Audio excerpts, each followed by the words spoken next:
네, 여러분 안녕하세요. 조국만입니다. 네, 여러분 반갑습니다. 네, 여러분의 그 입학을 진심으로 축하드립니다. 네, 환영합니다, 여러분.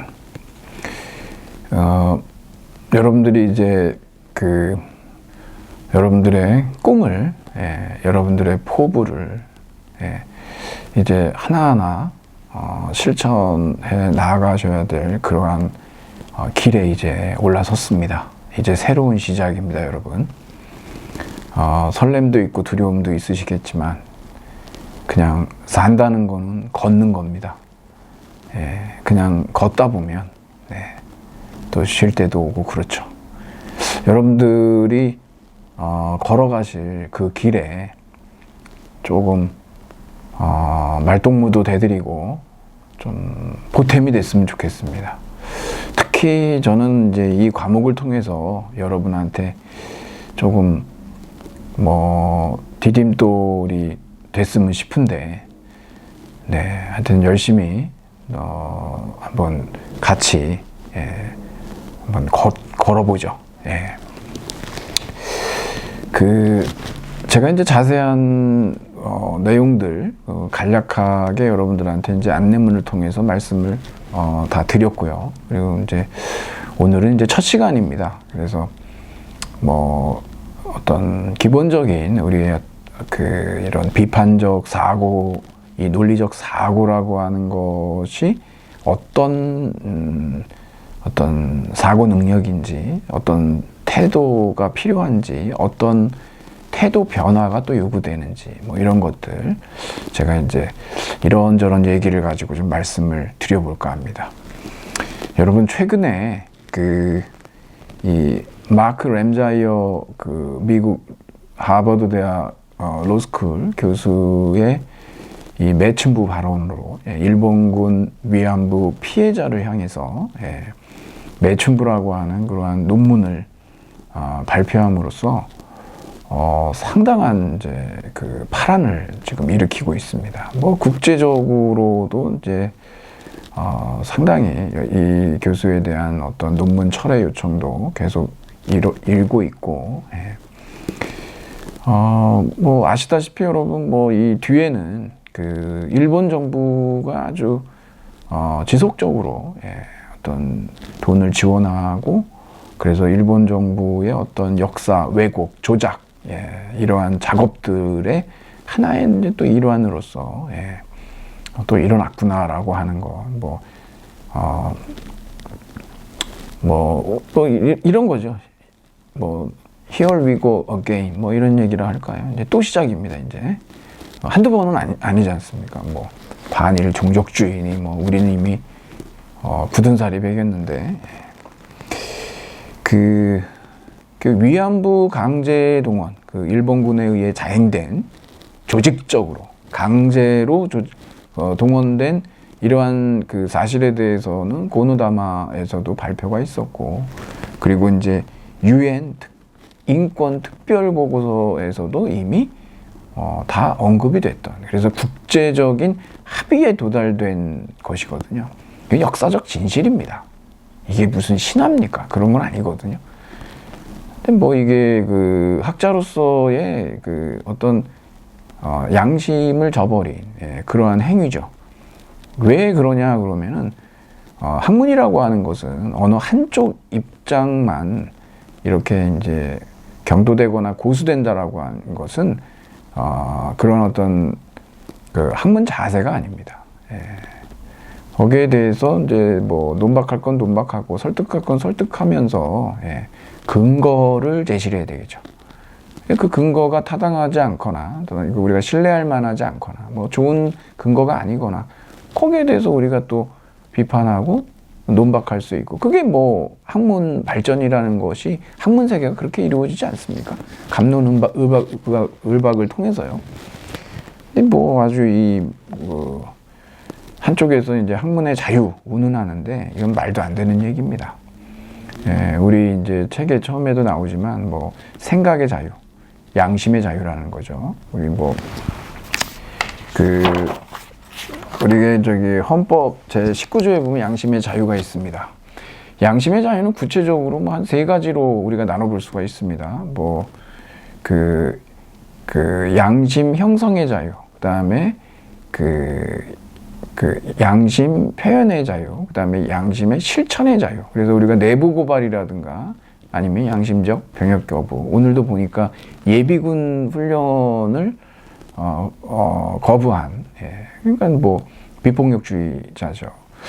지금은 이제 종교적인 양심만을 이제 중심으로 논의되고 있지만 사실은 개인의 양심, 이런 뭐 종교를 떠난 개인의 어떤 그 사상에 따른 양심에 대해서도 반드시 이건 헌법의 기본권이고 이건 보호가 돼야 되는 것이죠.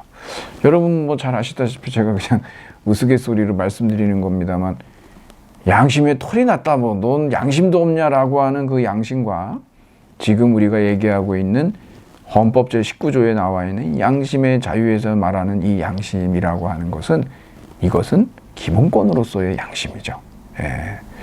여러분들 좀 이거를 갖다가 그 헌법이 보호하는 그러한 양심이 되겠습니다. 그렇습니다. 이런 어떤 생각의 자유, 양심의 자유죠. 또 하나는 여기 나오듯이 자유롭게 말할 수 있어야 되니까 표현의 자유 있지 않습니까? 뭐 헌법 제21조에 보면 언론, 출판, 집회, 결사의 자유를 우리가 표현의 자유라고 얘기를 합니다. 특히 여기 출판, 그렇죠? 표현의 자유가 있죠. 그러니까 이 램지어 교수의 이 논문에 대해서도 뭐 학문의 자유 운운하면서 보호받아야 된다라는 주장을 하는데 저는 여기에 대해서 동의하지 않습니다. 뭐 우리가 보호받을 학문의 자유가 있습니다. 제가 말씀드렸다시피 그건 정말 우리가 이제 그 학문적 진실성이라는 게 있죠. 오랫동안 우리가 학자들의 논의를 통해서 도달한 그런 합의거든요. 이미 그 과정이 얼마나 지난했습니까? 근데 그거를 갖다가 싸그리 무시하고 배관시하고 정말 일본 정부의 어떤 그런 그 아주 역사 왜곡의 그런 일방적인 입장을 사실 이제 자신의 뭐 학문적 양심을 팔면서 이러한 행위를 한 거에 대해서는 정말 학계에서도 이거는 그냥 넘어가서는 안 될 문제죠. 자유는 우리에게 있는 자유나 평등이라고 하는 건 절대적인 자유나 절대적인 평등이 아닙니다. 상대적인 것이지 않습니까? 그리고 이러한 기본권이라 하더라도 제한이 가능합니다. 우리가 비례성의 원칙이라고 하죠. 목적의 정당성이라든가 수단의 적합성, 피해의 최소성, 그 다음에 뭐 법익의 균형성이라고 하는 이런 네 가지 조건에 의해서 기본권으로서의 자유도 제한이 가능하거든요. 그래서 지금 우리가 나중에 뭐 모든별 토론에서도 다뤄지면 너무 좋겠습니다만 여러분 혐오 표현에 대한 형사처벌에 대해서 여러분들 어떻게 생각하십니까? 혐오 표현도 표현의 자유에 속하기 때문에 처벌해서는 안 된다는 입장이신가요? 아니면 혐오 표현은 표현의 자유에 속하지 않는다는 입장이신가요? 여러분 혐오 표현은 범죄입니다. 그래서 저는 여기에 대해서는 반드시 처벌이 뒤따라야 된다라고 하는 그런 입장을 갖고 있습니다. 여러분 이것은 저의 생각입니다. 여러분들께서 그냥 제 생각에 대해서 그렇게 생각하시는구나 라고 그냥 그렇게 생각했으면 좋겠습니다. 왜냐하면 뭐 그 제 생각이죠. 뭐 그만한 이유가 있습니다. 그러한 제 나름의 어떤 근거나 이유들이 제가 있죠. 그걸 또 제시하면 여러분들이 거기에 대해서 다른 생각을 가지고 계시면 그거에 대한 또 논박을 하실 수 있고 그렇게 우리는 이 민주주의 사회라고 하는 것은 그러한 토론과 대화를 통해서 뭐 어떤 패턴화된 세계로 나아가는 것이 아니냐라는 입장입니다. 우리가 지금 하려고 하는 이 작업이 그런 거거든요. 이 사고와 토론이라고 하는 이 과목. 사고는 무슨 사고냐 그러면 이거 이제 그 논증을 대상으로 한 사고입니다. 우리 논증적 사고. 예. 토론은 이러한 논증을 중심으로 한 토론이에요. 우리가 이 논증에 대해서 이미 여러분들 아시고 계시겠지만 좀 더 자세하게 설명을 드릴 겁니다만, 그러니까 우리가 하려고 하는 이 작업에 핵심적으로 많이 논의되는 것은 논증이거든요. 뭐 학문도 논증을 중심으로 한 것이죠. 그렇기 때문에 거기에 대한 어떤 비판이나 지지, 옹호 얼마든지 가능한 겁니다. 좀 여러분들이 이런 부분들에 대해서는 우리가 차후에 또 뭐 더 많은 이야기를 좀 할 수가 있겠는데요. 뭐 말이 나왔으니까 좀 더 해볼까요? 여러분, 제가 이제 좀 말씀을 드릴 건데, 제가 볼슈치라고 하는데요. 번역이 어떻게 되냐 그러면 개소리라고 번역이 됩니다, 이게. 여러분 언짢아 하지 마시고, 많은 책이 나와 있습니다. 이 개소리에 대해서요. On Bullshit라고 하는 프린스턴 대학교의 철학과 교수가 먼저 이제 이 책을 썼고, 최근에도 뭐 이 제임스 볼이라는 사람이 개소리는 어떻게 세상을 정복했는가 뭐 이런 책도 있고 그러는데, 우리 이거 여러분 이거 어떻게 해야 될까요? 여러분, 우리 논리적 사고와 논리적 그리고 비판적 사고, 논리적 사고와 비판적 사고, 이것과 이 개소리와의 관계에 대해서 전 이걸 통해서 우리의 이 작업이 좀 의미가 있다라고 좀 말씀드리려고 하거든요. 여러분, 뭐 미국 굉장히 혼란스럽죠. 지금 미국은 뭐 지금 둘로 쪼개져 있습니다. 여러분들이 보시면 아시겠지만 뭡니까? 공화당, 민주당? 아닙니다. 좌파, 우파? 아닙니다, 여러분. 제가 이렇게 말씀드리면 여러분이 맞다라고 생각하실 텐데, 제정신을 가진 사람과 제정신이 아닌 사람, 이렇게 나눠볼 수가 있어요. 미국 사회가 지금.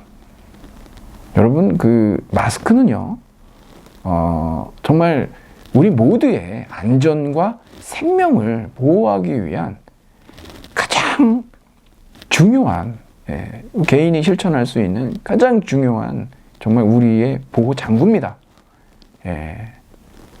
마스크, 우리 대한민국은 이제 K 방역이 굉장히 성공했죠. 이 어떤 우리 그 국가 방역에 적극적으로 동참한 우리 어떤 시민의 승리입니다. 대통령도 시민께 감사한다라고 얘기를 하셨는데, 그렇죠. 정말 대단한 겁니다. 미국은 난리도 아닙니다. 미국은 이제 마스크를 쓰느냐 쓰지 않느냐에 따라서 이 사람이 공화당 지지자냐 아니면 민주당 지지자냐 뭐 이렇게 얘기하는, 제가 봤을 땐 제정신이냐 제정신이 아니냐가 맞는 것 같아요. 뭐 심지어는 무슨 얘기까지 나옵니까? 이 코로나 바이러스는 사기다, 뭐 이런 말까지 돌고요. 그런 어떤 가짜뉴스, 음모론, 퀴아논, 프라우드 보이즈, 이 미국은 지금 너무나 심각한 내홍을 겪고 있습니다. 올 1월 20일에 취임한 조 바이든 미 대통령이 외쳤던 한마디의 그 화두가 유니티죠. 통합. 근데 여러분, 통합할 수 있겠습니까? 올 1월 6일에 의회 의사당에 난입을 해서 정말 이게 국내 테러라고 얘기하거든요. 이런 어떤 그 사람들을 갖다가, 이런 폭도들과 같이 여러분이 통합할 수 있겠습니까? 원하지 않습니다, 많은 사람들이. 제정신이 아닌 사람하고 제정신인 사람이 뭐 같이 그 대화하고 나아가자, 대화가 불가능하겠죠. 그래서 미국 사회가 지금 민주주의가 위험하다라고 하는 것이거든요. 왜냐하면 민주사회는 뭡니까, 여러분? 우리 이제 여러분 2절에 보시면 나오겠지만, 민주사회에서는 대화 토론인데, 즉 힘이 아니라 대화로, 토론으로 가야 되거든요. 의사당 난입해서 그냥 힘으로 뒤집지 않습니까? 민주주의가 심각하게 위협받고 있다라고 하는 것을 전 세계적으로 미국에서 보여줬던 그러한 사건입니다. 도널드 트럼프는 미 역사상 처음으로 탄핵을 2번이나 받는, 물론 이제 두 번째 탄핵도 결국은 이제 공화당의 반대로 불발이 됐습니다만, 여하튼 간에 미국 사회는 그러한 혼란 속에 있는데, 왜 이렇게 됐을까? 여러분 그냥 하루아침에 그렇게 된 게 아니고, 미국의 이 우파의 빅텐트 안에는 총기 애호가 또 여러 이제 이 종교 근본주의자들이 있습니다. 무섭죠. 근데 이제 무조건 조세를 반대하는 어떤 티파티 운동도 있고, 오바마가 미국 태생이 아니다, 케냐 태생이다라고 해서 지금도 여전히 거기에 대해서 믿고 있는 버서라고 합니다. 9.11이 미국의 자작극이다라고 하는 트루서, 진화론, 기후변화, 지금 텍사스 지금 여러분 보셨죠? 얼어 죽은 아이도 있습니다. 그뿐만이 아니라 지금 여러분들이 어떠한 자막도, 어떤 설명도 없이 그것을 보시면 여러분 아마도 우리의 그 오랜 편견일 수밖에 없겠지만, 그 아프리카 어느 지역에서 무슨 어떤 무장 투쟁이 벌어져 가지고, 부족 간의 투쟁으로 인해서 사람들이 이러한 물들어 다니고 이러는 일들이 벌어졌나 보다라고 이렇게 생각하셨을 분도 계실 거예요. 근데 보니까 텍사스입니다. 이게 말이 됩니까, 여러분? 지금 미국 현실입니다. 근데도 이거 기후변화 때문 아니라고 그러죠. 신재생에너지, 그 윈드밀 때문이다, 주지사가 그렇게 텍사스 주지사가 얘기하는 그런 정도니까 안 믿습니다. 진화론도 기후변화도 그 외의 과학적 사실조차도 믿지 않는 이런 반과학론자들도 있습니다. 적어도 이 사람들은 진실스러움, 진실처럼 보이지만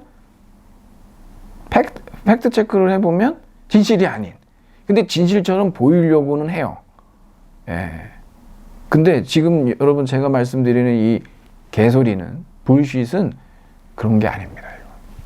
뭐가 더 무서울까요? 진짜 무서운 건 뭐냐면, 이러한 오바마는 케냐 출생이야, 미국 태생이 아니야 라고 얘기하는 이런 버서들 정도는 그냥 거짓말쟁이들이죠. 이 사람들보다 더 무서운 사람들이 바로 이러한 불쉿을 하는 사람들이에요. 이거 어떻게 해야 되냐 이거죠. 여러분, 이 사람들 있지 않습니까? 이게 여러분 아마 루이스 캐롤의 그 이상한 나라의 앨리스, 결국 보면은 그냥 앨리스가 결국 꿈꾼 건데 키가 작아졌다 커졌다, 만원경 접듯이 그러고, 그리고서 사형이 먼저고 판결이 나중이다, 그리고 말도 안 되는 얘기들이 막 나온단 말이에요.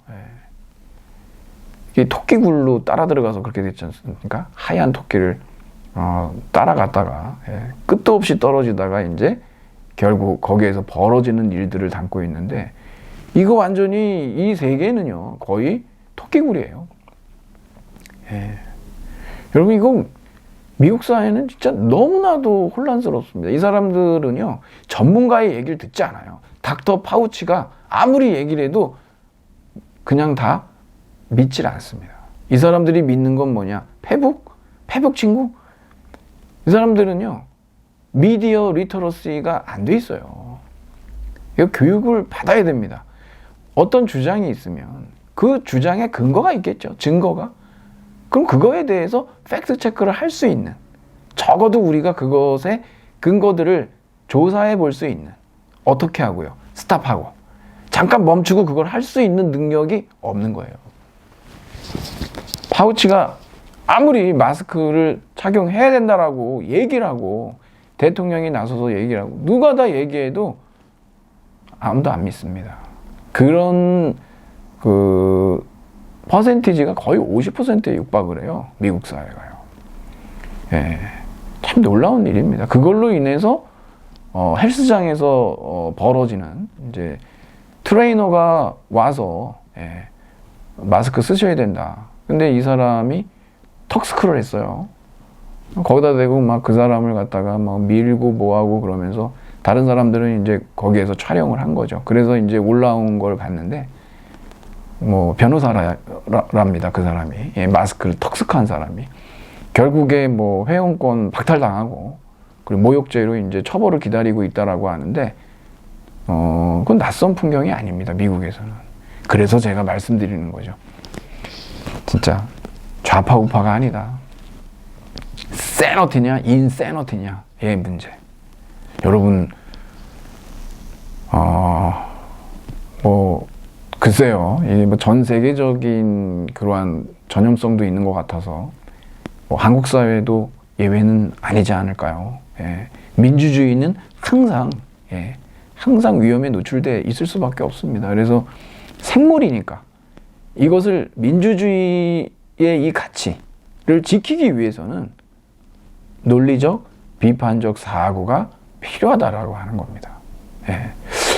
그러니까 이런 물론 여러분, 물론 이제 이런 부분들에 대한 학문적인 논의는 뭐 우리가 얼마든지 얘기할 수 있습니다. 그러니까 데이빗 브룩스라고 하는 사람의 이 소셜 애니멀, 이 사람이 이제 뉴욕 타임즈의 칼럼니스트인데 이 사람의 이제 소셜 애니멀을 보면 뭐 굉장히 니체의 어떤 그런 주장하고 이제 맞닿아 있는 부분이 있죠.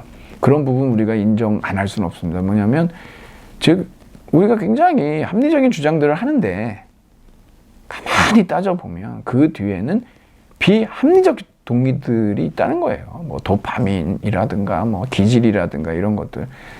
사실 이런 거 우리 부정하기 되게 어려워요. 여러분 학술대회 같은 데 한번 가보시면요. 사실 어떻게 보면 별것도 아닌 거 가지고서 굉장한 열띤 토론을 하고 뭐 끝이 안 납니다. 뒤풀이를 가서도 계속 사이가 안 좋나 두 분이 막 이런 생각이 들 정도로 그러는데 제가 일반화하기는 어렵고 어쩌면 사람은요 사실은 감정 싸움인 것 같아요. 감정 싸움이 이제 학문적인 토론의 탈을 쓴 거죠. 좀 그렇게 보일 수 있는 상황들이 있어요. 왜 저렇게까지 할 필요가 있나 싶은. 근데 우리한테는 그런 게 있는 거죠, 여러분. 그러니까 내가 저 사람이 그냥 비호감이면 그냥 무슨 주장을 해도 그래? 이렇게 돼버리는 우리한테 그런 게 있지 않습니까, 여러분? 부정할 수는 없어요. 그러니까 이 데이빗 브룩스의 소셜 애니멀에서 나오는 이러한 주장에 대한 거, 이런 것들 뭐 얼마든지 한 분야로 인정할 수 있고 또 그런 인간에게 본성도 없지만 인간이 굉장히 복잡한 존재이고 그런 요소들을 갖고 있기 때문에 제가 이제 그런 말씀을 드리는 거죠. 근데 문제는 이런 식으로 가게 되면 결국에 가서 이 민주주의가 위협을 받게 된다는 거예요. 그래서 우리가 이제 이 합리성이라고 하는 거, 이게 제정신이라고 하는 거, 소위 제정신을 회복해야 되는데, 그러기 위해서는 이제 합리성이라고 하는 것은 집단적인 것이거든요. 그러니까 일종의 이러한 합리적인 집단성을 하나의 우리의 사회적 환경으로 만들 필요가 있다는 거죠. 왜냐하면 어떤 사안들은 그런 비합리적이고 어떤 직관적인 그러한 것으로 감으로 결정하기에는 위험해요. 상식이 항상 우선될 수가 없기 때문이거든요. 많은 논의가 필요한 것들, 복잡한 것들이 있지 않습니까? 그런 면에서 그런 것들을 해결하기 위해서는 역시 어떤 집단적 합리성이라고 하는 그런 사회적 환경 조성이 필요하고, 그러기 위해서 결국 우리에게 필요한 것은 무엇이냐 그러면은 우리가 논리적, 비판적 사고라고 하는 것이다. 이게 너무나도 절실하게 필요하다. 이것이 되지 않으면 결국에 지금 미국에서 벌어졌던 것처럼 진짜 우리가 이성에 호소해야 되는데 힘에 호소하는 이런 문제들이 이제 발생할 수밖에 없다라고 하는 거예요. 이게 미국을 통해서 우리가 알게 된 거죠. 여러분, 아메리칸 드림이 있습니까? 없습니까? 없습니다. 예. 이제 그런 미국 사회는 그렇지가 못해요. 예. 이미 그 뉴욕 타임즈에서도 그런 연구가 있지만 클래스 메럴스라고 해가지고 계급 사다리는 없었어요. 그 계층과 계급은 좀 다르죠, 여러분. 예. 계층이라고 하는 것은 우리가 점진적으로 양적으로 늘어나면 하류층, 중상층, 상류층 이런 식으로 어떤 이렇게 진입이 가능한데, 계급은 여러분 가로대라고 있잖아요. 이 계단. 이거는 일종의 장벽이에요, 장벽. 예, 이런 계급 장벽이죠. 이거는 이렇게 넘을 수가 없어요. 이미 그런 계급 사다리의 사회가 미국 사회라는 거예요. 한국 사회는 안 그럽니까? 예, 한국 사회도 마찬가지죠. 예. 그런 어떤 인종 장벽, 또 성 장벽, 예, 유리 천장, 참 그런 부분들을 우리가 좀 살펴볼 필요가 있는 것이죠. 예. 어찌됐든 저는 여러분한테 우리가 그 토끼굴로 들어가서는 안 되고, 토끼굴로 들어가서는 안 되고, 우리에게 정말 필요한 것은, 무엇보다도 우리에게 정말 필요한 것은 정말 그 소크라테스적인 방식 있지 않습니까? 끊임없이 어떤 검토되지 않은 삶은 살 가치가 없다라고 하는 그러한 어떤 소크라테스적 방식하고 데카르트적인 방법론이 있는데, 끊임없이 의심하고 끊임없이 문제 제기하는, 그러니까 소크라테스적인 방식은 질문하기, 끊임없이 why라고 묻는 거예요. 그리고 데카르트적인 방식은 의심하는 거죠. 이거를 놓치게 되면 안 된다는 거죠. 왜냐하면 학문적 진실성이라고 하는 것은 true and false가 아니에요. 무슨 멀티플 초이스 아니에요, 여러분. 굉장히 그레이해요.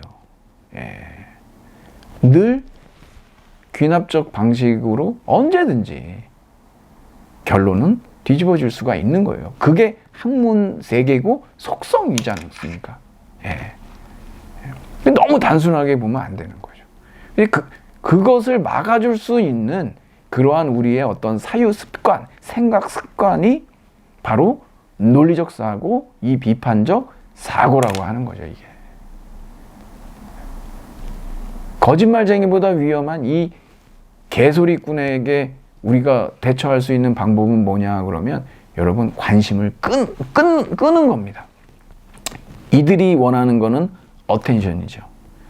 우리가 하려는 논리적 사고와 비판적 사고는 딥 어텐션이에요. 이 사람들, 여러분, 관심도 경제적 가치가 있습니다. 우리가 검색하다가 어디에 머물잖아요. 그것도 다 돈이거든요. 왜 우리가 머물겠습니까? 그렇죠. 이 사람들이 원하는 건 바로 그거예요. 우리는 미디어 리터러시를 통해서 무엇의 어떤 방식으로 논리적 사고와 비판적 사고라고 하는 이러한 생각 습관, 사고 습관을 통해서 미디어 리터러시를 갖춰나가야 하고, 그래서 우리는 이런 어떤 음모론은 물론이고 거짓말쟁이들은 물론이고 이 개소리꾼에 대해서도 적절하게 대처할 수 있어야 된다라고 하는 것이죠. 그래야 어떻게 됩니까, 우리가? 그래야 우리가 진짜 제정신으로 살 수 있다라고 하는 것이죠. 제정신으로 살기 위해서 필요한 그러한 사고방식이 논리적, 비판적 사고다라고 하는 것입니다. 1부를 여기에서 정리하고 잠시 후에 여러분 2부에서 또 뵙도록 하겠습니다. 네, 잠깐 갔다 오겠습니다. 네.